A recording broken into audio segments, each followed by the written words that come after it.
नमस्कार दोस्तों, मेरा नाम सुरेंद्र है और आप सुन रहे हैं गुप्त युग की सुनहरी गाथा।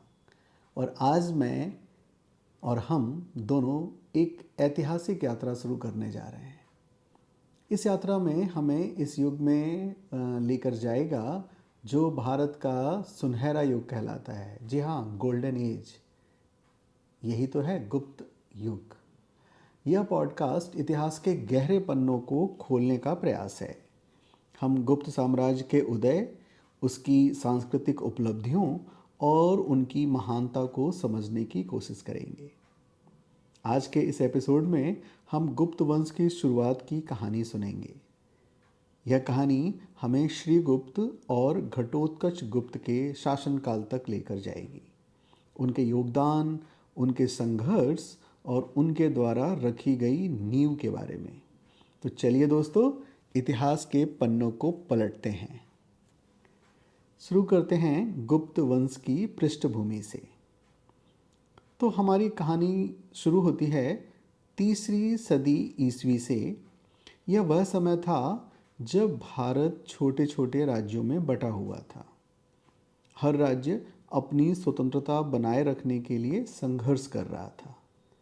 दक्षिण में सातवाहन वंश था और उत्तर पश्चिम में कुषाण साम्राज्य, और गंगा के मैदानों में कई स्थानीय राजवंश अपने अपने क्षेत्र में शासन कर रहे थे। इसी समय, जी हाँ, इसी 3री शताब्दी के समय उत्तर भारत में एक नया वंश उभरा। यह था गुप्त वंश। इस वंश ने न केवल अपनी सैन्य शक्ति के बल पर बल्कि अपने सांस्कृतिक और आर्थिक योगदान के जरिए भी भारत के इतिहास को नया आयाम दिया। जी हाँ दोस्तों, ये स्वर्णयुग की शुरुआत है। तो शुरुआत होती है श्रीगुप्त से। गुप्त वंश का पहला ज्ञात शासक था श्रीगुप्त। इनका शासन 240 से लेके 280 ईस्वी के बीच माना जाता है। हालांकि इनके बारे में ज़्यादा जानकारी उपलब्ध नहीं है, लेकिन यह माना जाता है कि वे एक स्थानीय प्रमुख थे। दोस्तों, इतिहासकारों का मानना है कि श्रीगुप्त ने महाराजा की उपाधि धारण की। इसका अर्थ है महान राजा। लेकिन महत्वपूर्ण बात यह है कि उनके शासनकाल में स्वतंत्रता का प्रतीक माने जाने वाले सिक्के अब तक खोजे नहीं गए हैं। इसका अर्थ हुआ कि वे एक संप्रभु राजा नहीं थे, अर्थात वो एक सॉवरेन किंग नहीं थे। वो किसी दूसरे बड़े किंग के अंडर में थे। तो उस समय के 3री शताब्दी के आसपास के राजा अपने नाम के आगे महाराजा लगा रहे हैं। इससे आपको कंफ्यूज नहीं होना है। महाराजा एक सामंती या यूं कहें कि बहुत छोटे स्तर के राजा का टाइटल था, जो यह दिखाता है कि वो नॉन सॉवरेन किंग है, अर्थात सॉवरेनिटी किसी और किंग के पास है और वो उसके अंडर में है। तो आप उसे एक सामंत, फ्यूडल लॉर्ड या एक क्षेत्रीय राजा मान सकते हैं। दोस्तों, अपनी बात को आगे बढ़ाते हैं। श्रीगुप्त के शासनकाल में उसकी सीमाएं काफ़ी सीमित थीं। हालांकि उसके शासनकाल के दौरान यह वंश धीरे धीरे राजनीतिक स्थिरता की ओर बढ़ रहा था।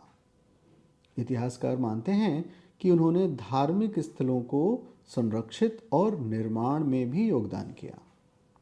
ऐसा कहा जाता है कि श्रीगुप्त ने यात्रियों और तीर्थयात्रियों के लिए सुविधाएं प्रदान की, खासकर बिहार और उत्तर प्रदेश के क्षेत्रों में। यह दर्शाता है कि उनके शासन का आधार केवल सैन्य शक्ति नहीं, बल्कि सांस्कृतिक और धार्मिक संरचना थी।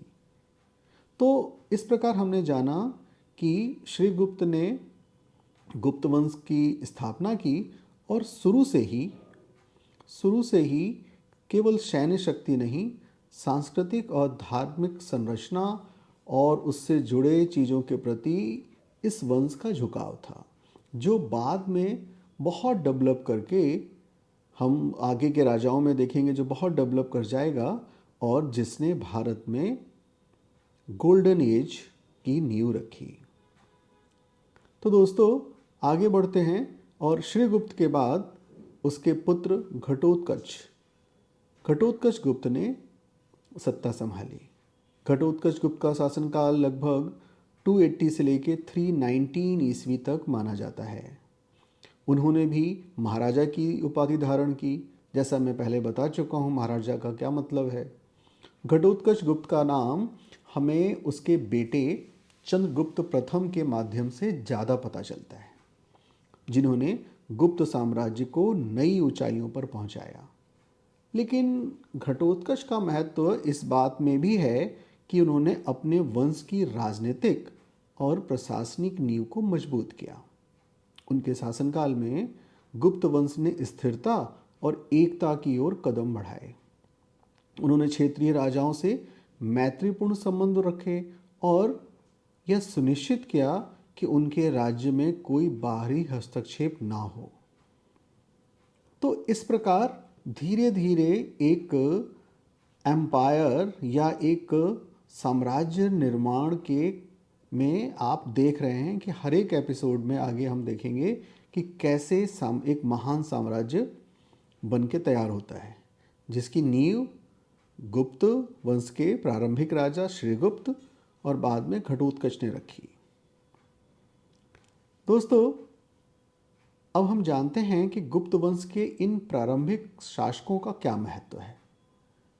तो श्रीगुप्त और घटोत्कच गुप्त के शासनकाल को समझने का सबसे महत्वपूर्ण पहलू यह है कि उन्होंने इस साम्राज्य की नींव रखी, जिसे आने वाले समय में सुनहरा युग कहा गया।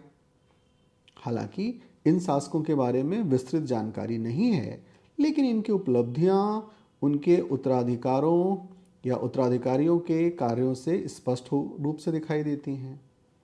इनकी नीतियों और दूरदर्शिता ने गुप्त साम्राज्य को स्थिरता प्रदान की और उससे एक विशाल और प्रभावशाली साम्राज्य बनाने के लिए तैयार किया। घटोत्कच गुप्त के बाद गुप्त वंश के तीसरे शासक चंद्रगुप्त प्रथम ने सत्ता संभाली।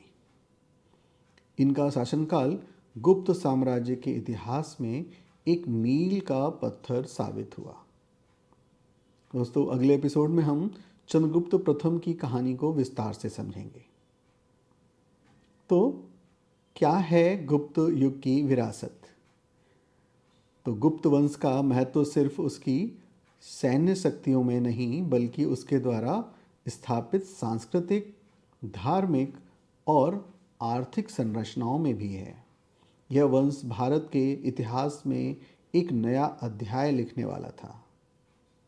हम आने वाले एपिसोड में गुप्त साम्राज्य के शिखर के बारे में जानेंगे, जहां कला, साहित्य, विज्ञान और दर्शन ने अभूतपूर्व ऊंचाइयां प्राप्त की। अगले एपिसोड में हम गुप्त वंश के सबसे प्रभावशाली शासकों में से एक चंद्रगुप्त प्रथम की कहानी सुनेंगे। कैसे उन्होंने एक राजनीतिक और सामरिक संगठन के माध्यम से गुप्त वंश को एक साम्राज्य में बदल दिया। तब तक के लिए धन्यवाद कि आपने गुप्त वंश की सुनहरी गाथा सुना।